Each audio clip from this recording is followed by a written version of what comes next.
Dude படத்துல 2 பாடல்களை பயன்படுத்தியிருக்காங்க. இது தொடர்பா இளையராஜா தனியாவே வழக்கு தொடரலாம்னு ஹைகோர்ட் உத்தரவிட்டிருக்காங்க. சோனி மியூசிக் நிறுவனம், எக்கோ ரெக்கார்டிங் நிறுவனம், அமெரிக்காவில் உள்ள ஓரியண்டல் ரெக்கார்டர்ஸ் இது 3 நிறுவனங்களுக்கு எதிராக சென்னை ஹைகோர்ட்ல பிரபல இசையமைப்பாளர் இளையராஜா அவர்கள் வழக்கு தொடர்ந்திருக்காரு. இந்த வழக்கை விசாரிச்ச சென்னை ஹைகோர்ட் இசையமைப்பாளர் இளையராஜா இசைய வணிக ரீதியா பயன்படுத்தி அதனால ஈட்டிய வருமானங்கள் தொடர்பா விவரங்களை சோனி நிறுவனம் தாக்கல் செய்ய உத்தரவிட்டிருந்தாங்க.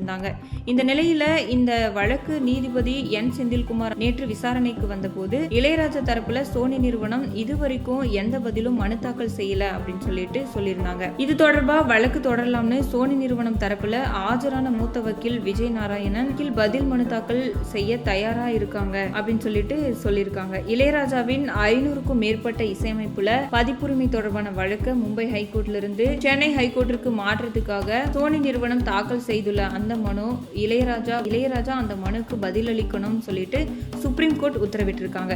இந்த இருதரப்பு வாதங்களையும் கேட்ட நீதிபதி என் செந்தில்குமார் அவர் டியூட் திரைப்படத்துல பாடல்களை பயன்படுத்தியது தொடர்பா தனியா இளையராஜா தரப்புல வழக்கு தொடரலாம்னும் தற்போது சோனி நிறுவனம் தொடர்ந்த இந்த வழக்கு கோர்ட்ல நிலுவையில் இருக்கிறதுன்னும் இந்த வழக்கு விசாரணைக்கு நவம்பர் 19 தள்ளி வைக்கிறோம்னு உத்தரவிட்டிருந்தாரு.